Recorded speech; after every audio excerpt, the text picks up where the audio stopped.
Coming in? Press car coming in. Negative pressure right at the tires. Well, they got the flags. That's the best one.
President Trump, sir, your message to the people of Germany. And how was your phone call with President Xi of China, sir? Your phone call with President Xi of China. Went very well. Thank you. We'll see you inside. Thank you.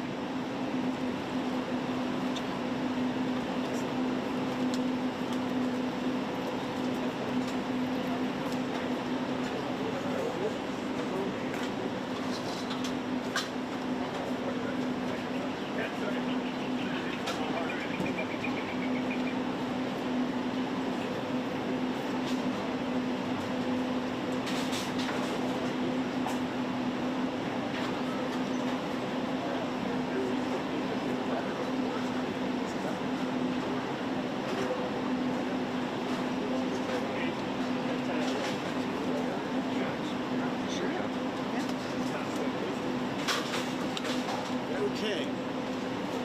We're clear. Thank you for letting us. Thank you. Thank you. Almost a little first.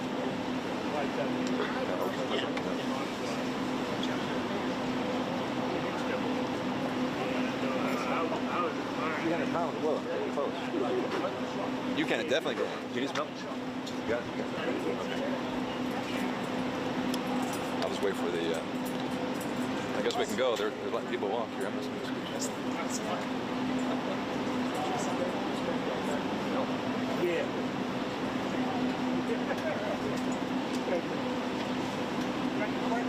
Flat! Order! Flat!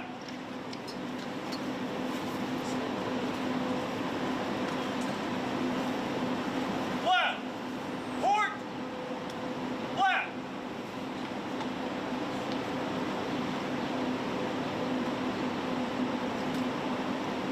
Flat! Forward! Up!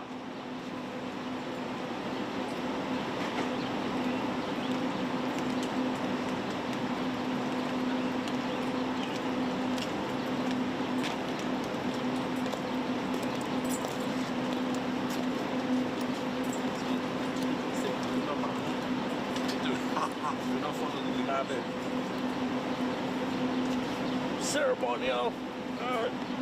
It's lunchtime. You see this comment like, oh, I want to tell you when we're going to deliver your trees. I guess they're going to get them. You're going to get you some more? Yeah, they're going to buy me 5 trees. Oh, man. Oh, that's great. So they're going to cut down the other ones? No. We're just going to put them. Our friend like came and spray painted. Yeah, so they're going to give me like 5 trees. Like these, table trees. Oh, beautiful. Yeah, I mean, Others will come back eventually. no, they'll come back. I talked to them. Like these guys say, yeah, they'll come back. This is gonna take a while. Yeah. I just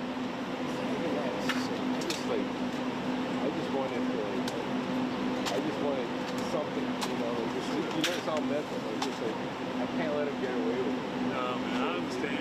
That's like, Good for you. Good for you. I have.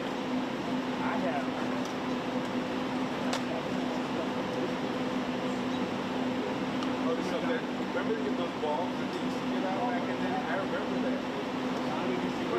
Remember they put the sacks of the balls? I remember some trees. Yeah. They give you the trees? Yeah.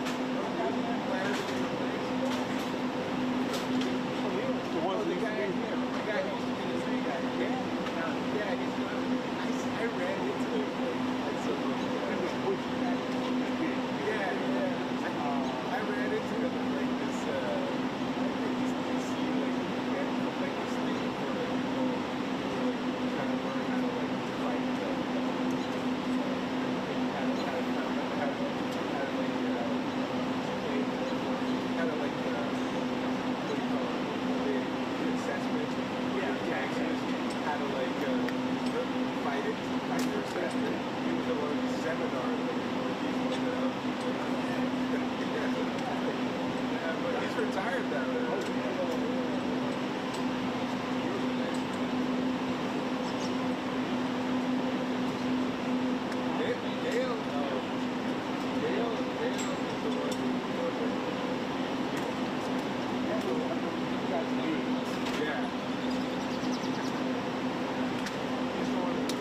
They do that in Germany very much, and we do it here.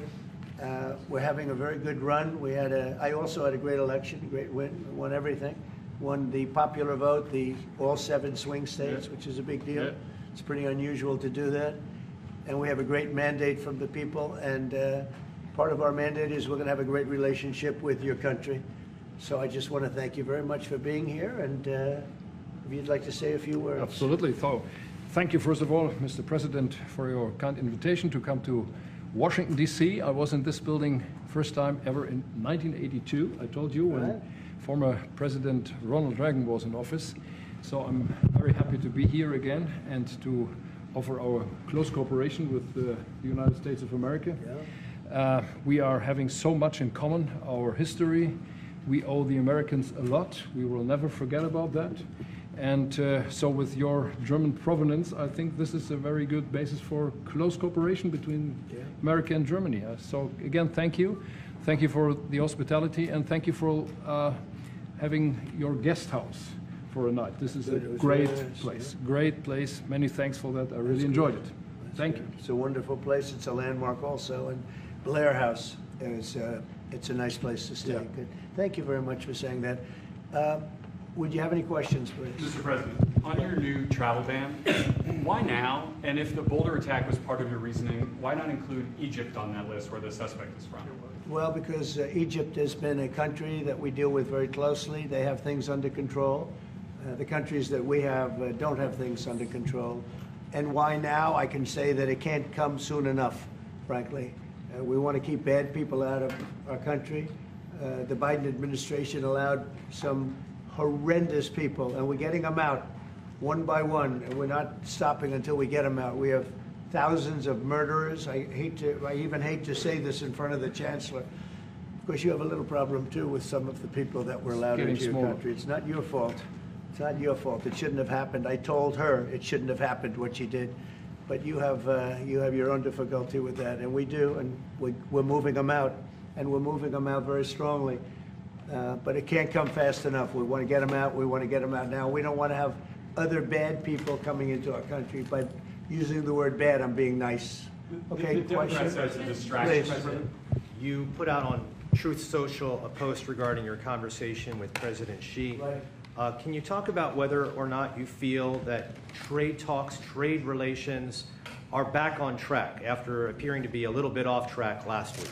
A little bit off track. It was only the complexity. It's pretty complex stuff. We had a very good conversation with President Xi a little while ago, just before your arrival. In fact, we just hung up, and they said, "You're here." I said, "That's pretty good." Two great leaders of the world in a very short period of time. We had a very good talk, and we've straightened out any complexity. It's very complex stuff, and we straightened it out. The agreement was we're going to have Scott and Howard and Jameson will be going and meeting with their top people and continue it forward. But no, I think we have everything. I think we're in very good shape with China and the trade deal. We have a deal with China, as you know, but we were straightening out some of the points, having to do mostly with rare earth, magnets, and some other things. So those reduced trade tariff rates, they remain in effect? Yeah, we have the deal. I mean, we've had a deal. We announced the deal, and we'll be, I guess you could say, I wouldn't even say finalizing it up, Scott. I would say we have a deal, and we're going to just make sure that everybody understands what the deal is. Okay? We had a really good conversation. By the way, he invited me to China, and I invited him here. We both accepted. So I'll be going there with the First Lady at a certain point, and he'll be coming here hopefully with the First Lady of China. Mr. President, what do you expect from Germany? Go ahead, please. Did you talk about the Chinese students? Are you allowing them to come to the U.S.? No, Chinese students are coming. No problem. No problem. Okay, and on It's our Russia? honor to have them, frankly. Look, we want to have foreign students, but we want them to be checked. You know, in the case of Harvard and Columbia and others, all we want to do is see their list. There's no problem with that. This is anybody outside of our country, international students, because when we see some of the people that we've been watching, we say, where do these people come from? How is that possible? No, we want to have foreign students come. We're very honored by it, but we want to see their list. Harvard didn't want to give us the list. They're going to be giving us the list now. I think they're starting to behave, actually, if you want to know the truth. On Russia, are you willing to put more pressure on Putin to end the war by imposing new sanctions on Russia and also on China? Well, remember, I'm the one that ended Nord Stream 2, going to a place called Germany, come to think of it. I'm sorry I did that. I don't know.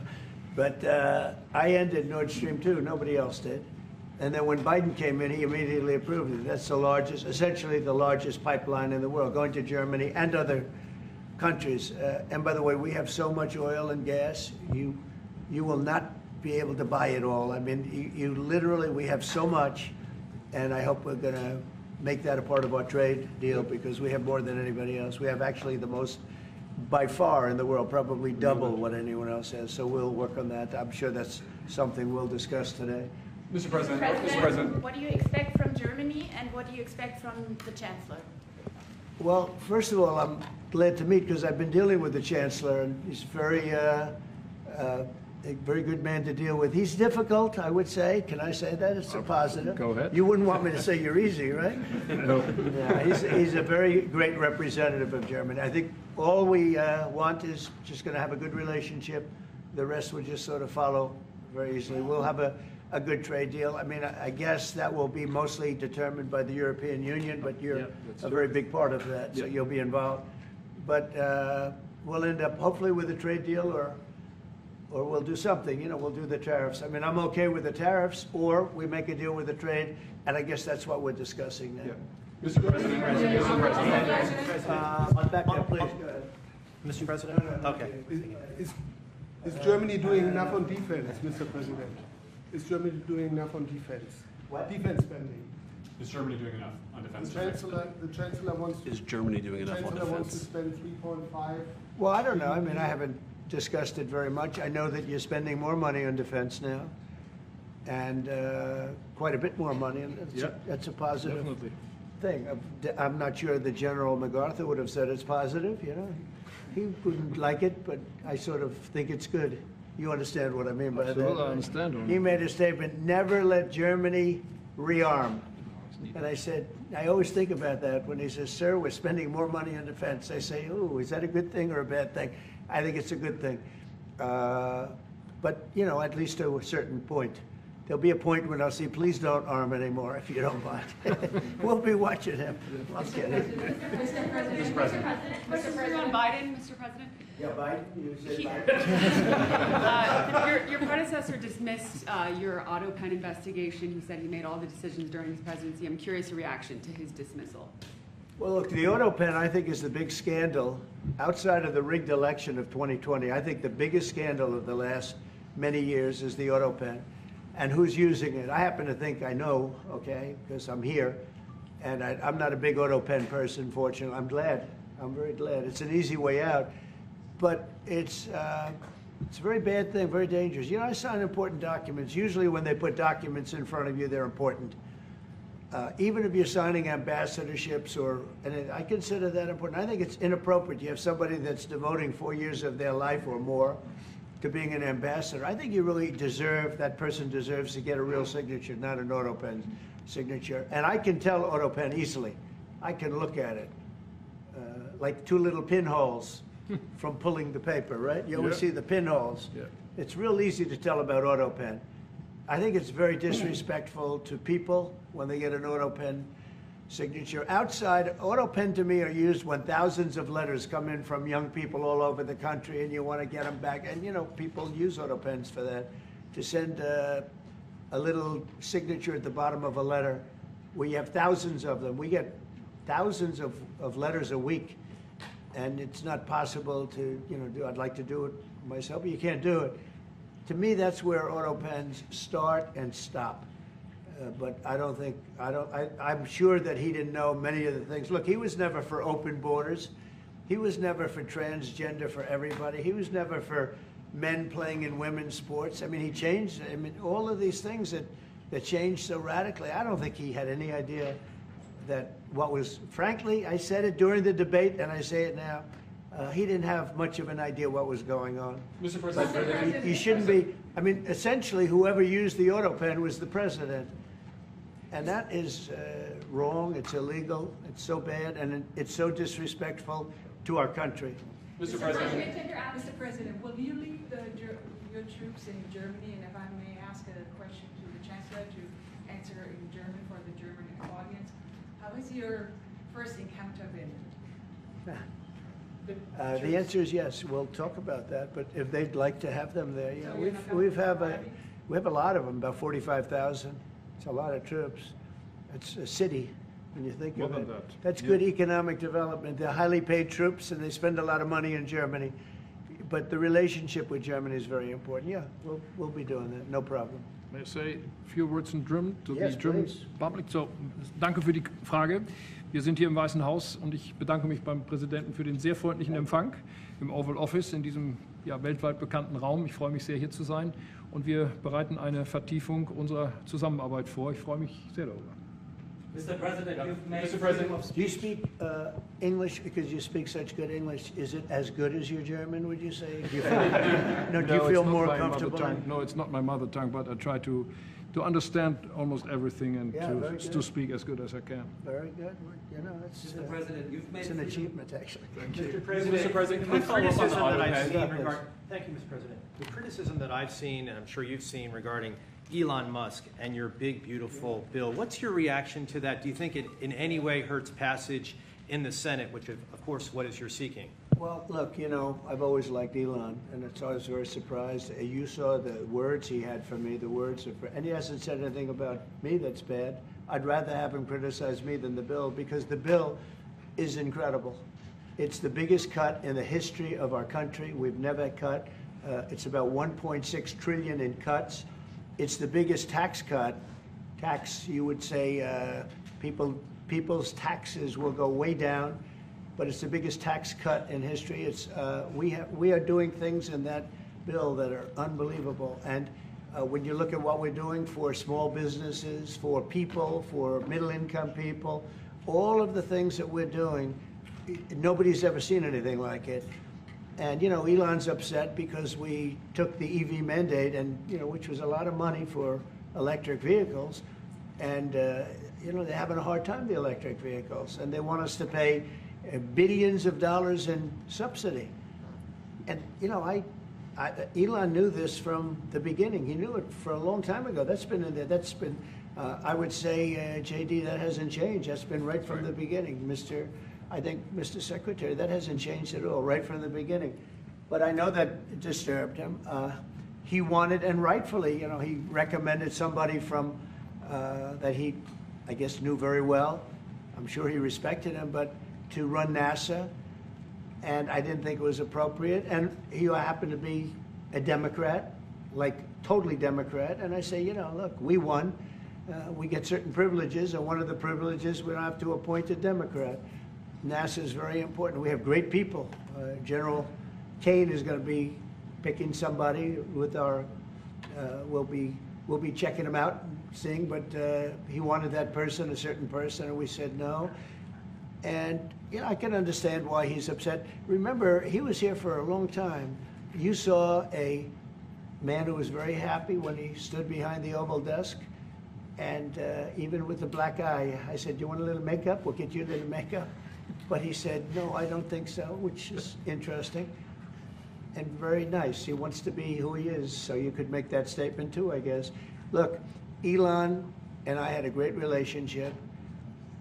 I don't know if we're well anymore. I was surprised because you were here. Everybody in this room practically was here as we had a wonderful send-off. He said wonderful things about me. You couldn't have nicer. Said the best things.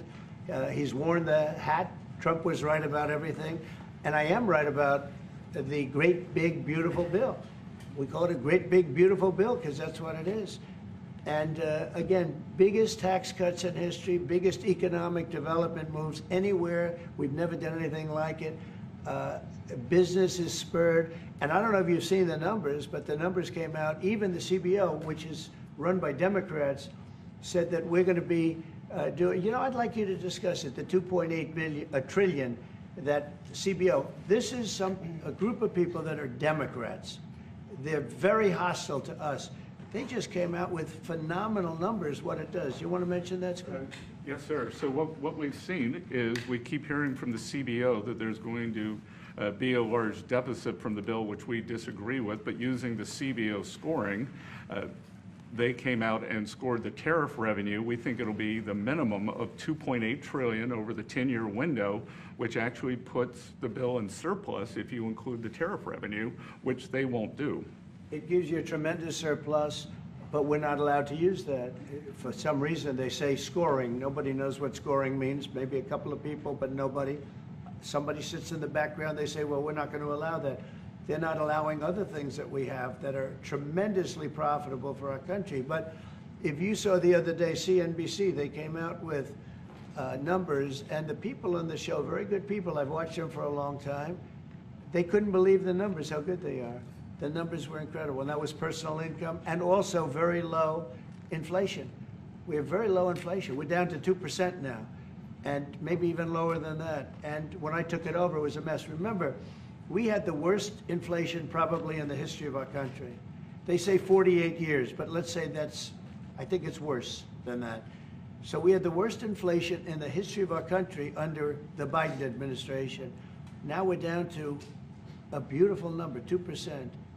You'd actually like to keep it there. Better than 0 is 2%. It's going down maybe to 1, and 1% is like perfect. That's perfect. You don't want to have 0 for certain reasons that nobody is very interested to listen to. But we have almost perfect inflation. Grocery prices are down. Everything. Remember eggs? Eggs. We weren't going to buy another egg for the next 20 years. They were so expensive, right? Remember? You guys all hit me about eggs. Eggs have come down 400%. Everybody has eggs now. They're having eggs for breakfast again. But if you look at gasoline, very important. I think always the most important because it's the energy is the biggest factor. That's what happened. He screwed up our energy policy, and everything went up because energy went up. But now energy is way down, and they have states where you're at $1.98 a gallon for gasoline. So the costs have come way down, and one of the things I ran on was that. I ran on the border. We have the best border in the history of our country, 99.99%.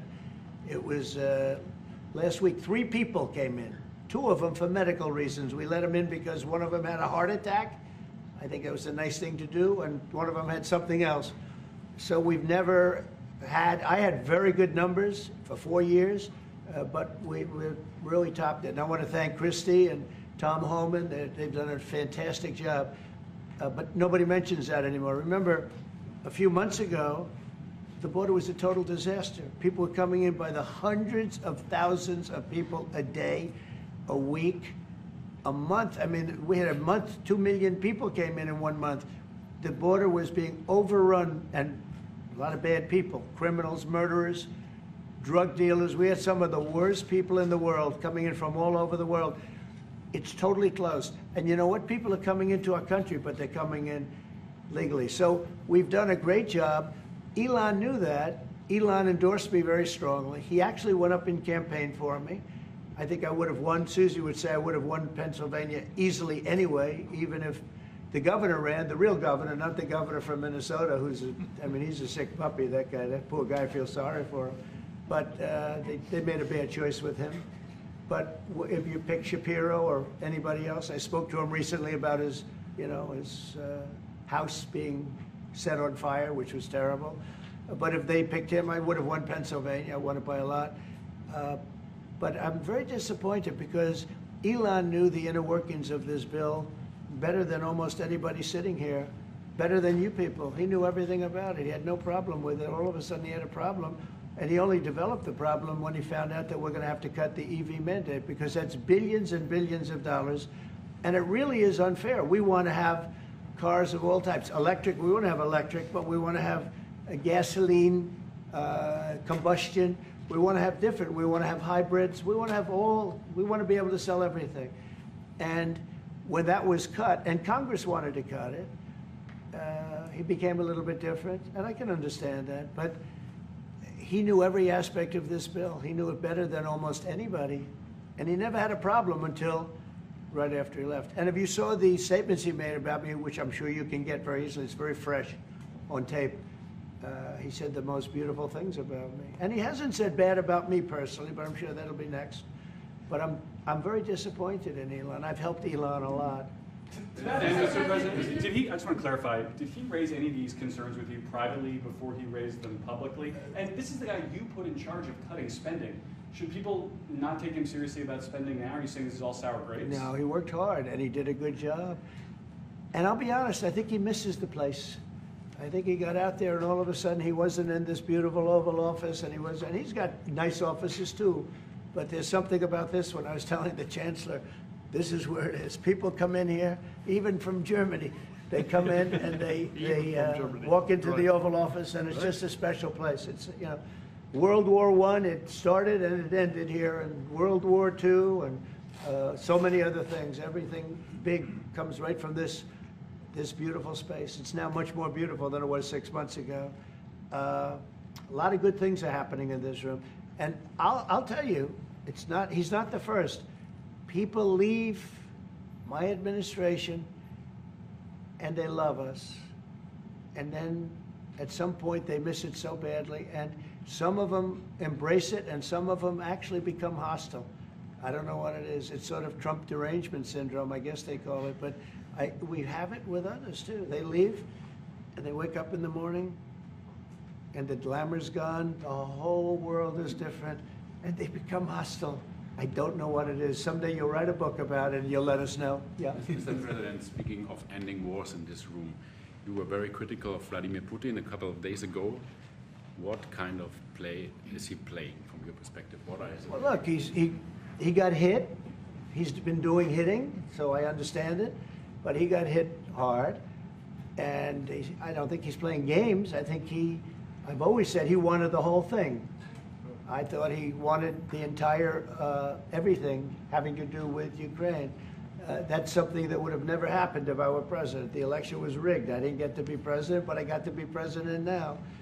And I think it's a much more important presidency. Other than a couple of things like that, the war would have never happened. The war with Ukraine, with Putin, would have never happened, ever, not even a chance. And it didn't happen for 4 years.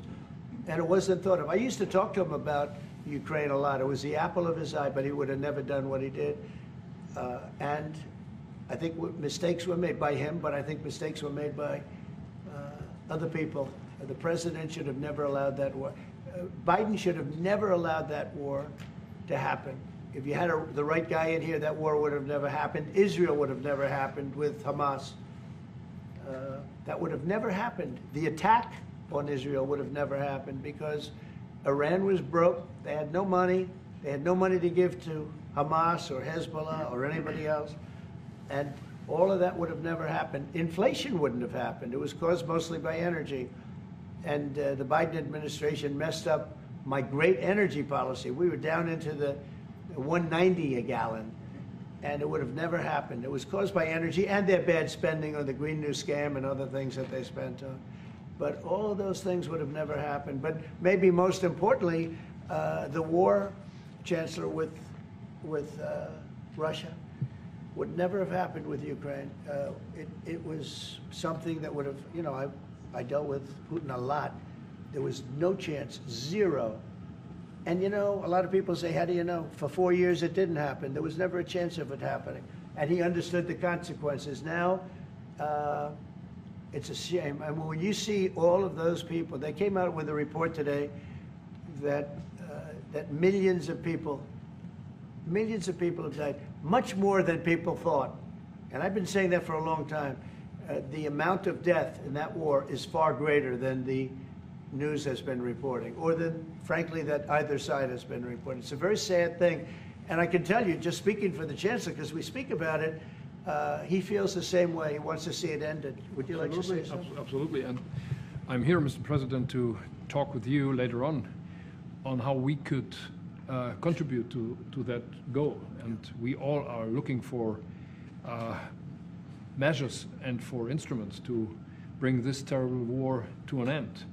And may I remind you that we are having June 6th tomorrow. This is D-Day anniversary, when the Americans once ended a war in Europe.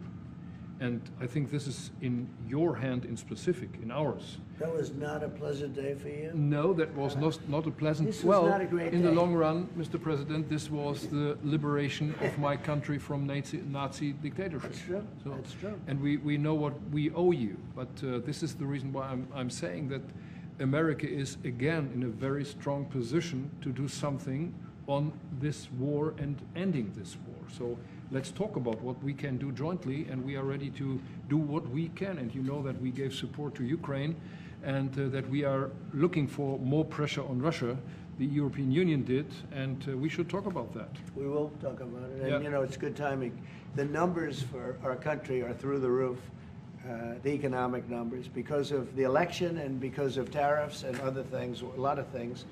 But we've had some of the best numbers we've ever had. They were reported yesterday, the day before, and even today. Country's doing really well. I think that one of the things you'd be most interested in is that 6 months ago, we were having a hard time getting anybody to join our military. I mean, they just couldn't do it. The numbers were record low. We couldn't get people to join the military. It wasn't me. This was before I got there, the past administration.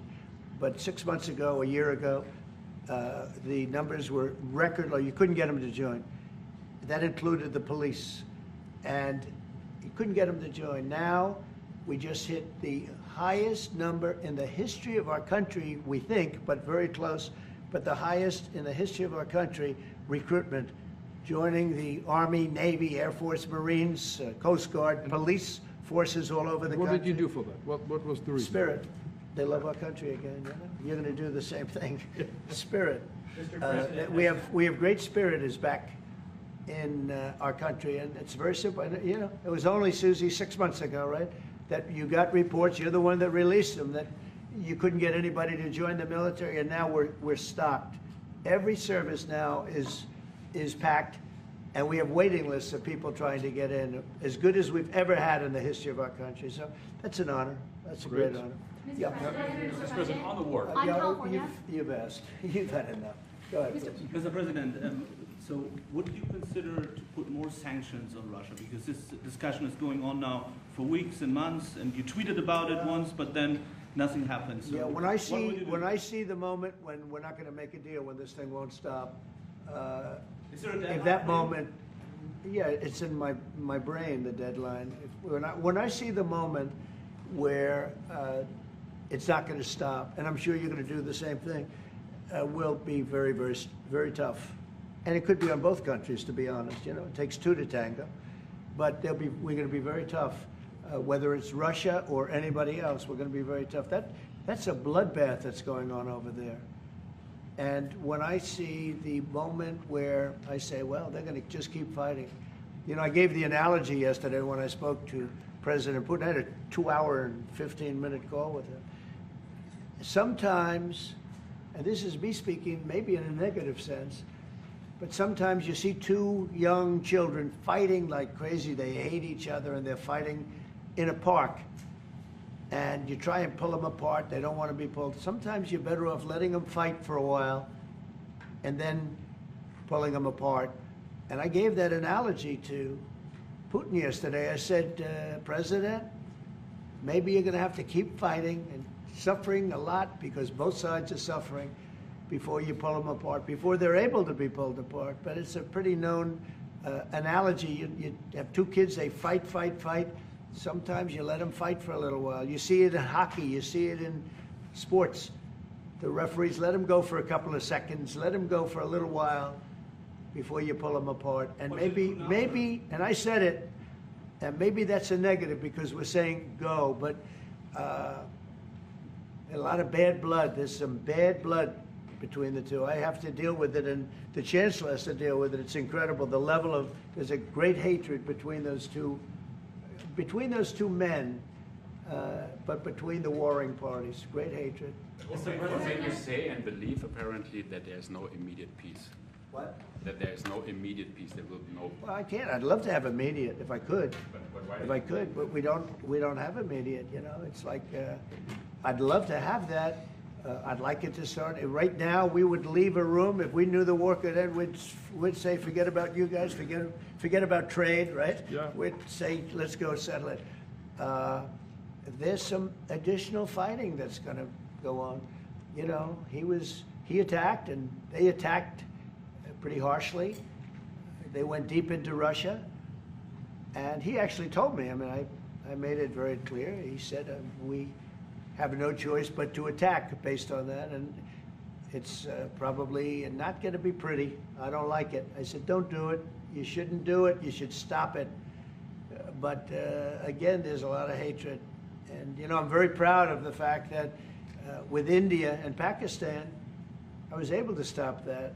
And those are nuclear powers. And that was getting close to being out of hand. And I spoke to some very talented people on both sides, very good people on both sides.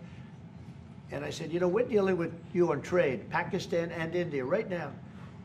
I said, we're not going to deal with you on trade if you're going to go shooting each other and whipping out nuclear weapons that maybe even affect us. Because, you know, that nuclear dust blows across oceans very quickly. It affects us. And I said, if you're going to do that, we're not going to do any trade deals. And you know what? I got that war stopped. Now, I hope we don't go back and we find out that they started, but I don't think they will. They were both good. They were well represented. I want to congratulate both countries because, as you know, the leader of India, who's a great guy, was here a few weeks ago. We had some great talks. We're doing a trade deal. And Pakistan, likewise, they have very strong leadership. Some people won't like when I say that, but, you know, it is what it is. And they stopped that war. Now, am I going to get credit? I'll never get credit for anything. They don't give me credit for anything, but nobody else could have done it. I stopped it. I was very proud of that. I wish we could do the same thing with Ukraine and Russia. And at some point, it'll happen. I believe that. And if it doesn't happen, or if I see somebody's out of line, if Russia's out of line, you'll be amazed how tough. Remember this. They like to say that I'm friends with Russia. I'm not friends with anybody. I'm friends with you. I'm not friends with that. I want the right thing to happen for our country, for everybody, for humanity. But I'm the one that stopped the pipeline. It's called Nord Stream 2. Until I came along, nobody ever heard, not one person in this room ever heard of Nord Stream 2. You probably did, yes, because it went to Germany. He's the only one knowing that this was a mistake. But yeah, I stopped him. I stopped it. Yeah, and you've said that openly. Yeah. It was a mistake because, and I used to go with Angela. I'd say, well, wait a minute. We're spending all this money to defend you against Russia, and then you're giving Russia billions of dollars a month. What kind of a deal is that? You know, which was... but you said it better than anybody else. I appreciate it. But I'm the one that stopped it. And that was the biggest economic development job, if you want to call it that, in the history, think of it, in the history of Russia. That was a massive, it's the biggest pipeline in the world. Going to go all over Europe, not only to Germany. You know, they were Germany, but then they were branching off all over to Europe. Nobody ever heard of, not one person of you heard of it. And I stopped it. It was dead. And then they say, I'm friends with Putin. I got along with him. He respected me, I respected him. It would have never happened. But I stopped Nord Stream 2. When Biden came in, almost the first week, he approved it. He let it be built. And then they say that I wasn't tough on Russia. Putin said to me, you know, you're not tough on Russia. You stopped the biggest, most important job we've ever done. You stopped it. And Biden came in and he let it be built. And I'll tell you what, I'll never forget the day. I had it totally stopped. They weren't building. They gave up on it. They weren't able to. And then Biden came in and he let him build. I couldn't believe it. Okay, one or two questions more, please. Any questions? Any question for the Chancellor? Yes. Go ahead for the Chancellor. That would be one. I like his answers much better. Well, first, would you continue to support Ukraine? Yeah, I'm with Ukraine. We just signed a big deal on rare earth with Ukraine, and we want to. I want to. You know what? I'm for stopping killing. Really, that's what I'm for. Again, a war that would have never started, should have never started. I want to see the killing stop. We spent $350 billion, much more than Europe, but Europe spent a lot also. And they spent way over $100 billion. Yeah. So you're talking about close to $500 billion went into that whole thing. And it's not even the money, and I know with you too, it's a lot of money. but it's the death that's being caused. We went to the Middle East. I went last week to the Middle East. We took in $5.1 trillion. That's many, many times. That's 30, 40 times, 50 times more than what we're talking about. It's think of that, $5.1 trillion of investment with one trip that lasted 4 days. So it's not the money. It's a little the money, but not the money, the big thing. The big thing is the death. The death of, and really the decimation. You've lost a whole culture. You know, Ukraine had the most beautiful turrets. They call them turrets, the little towers, beautiful towers, the most beautiful in the world. They're all now laying on their side, blown to smithereens. It'll never happen again. They've taken away the culture of a country. They've taken away the heritage of a country. It's a terrible thing. But most importantly, again, is the death. 5,000 plus people a week, soldiers, are being killed. He doesn't want that, and I don't want that. And one more. Yeah, please. Thank you. Mr. President, do you support the Graham bill on putting high tariffs on China? I haven't looked at it, but they'll be guided by me. That's the way it's supposed to be. They're going to be guided by me. No, I haven't looked at it. It's a bill on sanctions, etc. I'm a very quick study. At the right time, I'll do what I want to do. But it could very well be okay. I'll have to see. But they're waiting for me to decide on what to do, and I'll know maybe very soon. It's a harsh bill. Yeah, very harsh. We'll take one more on the auto pen. Yeah. I would like to have a question to the Chancellor as well, because do you agree with the analogy the President made on the war between Russia and Ukraine as being a fight between two kids? Is that how you view that as well? And what do you actually want the US President to do in this? Well, I think we both agree on this war and how terrible this war is going on. And we are both looking for ways to stop it very soon. And I told the President before we came in that he is the key person in the world who can really do that now by putting pressure on Russia. And we will have this debate later on again, how we can proceed jointly between the Europeans and the Americans.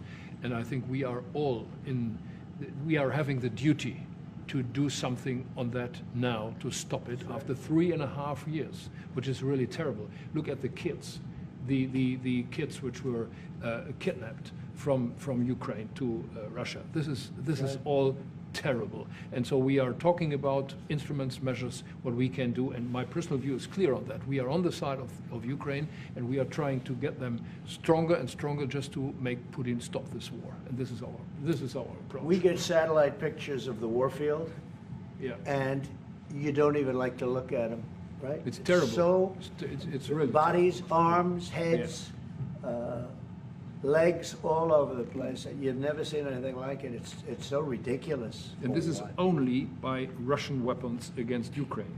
This had never happened with Ukraine weapons against Russia. Never.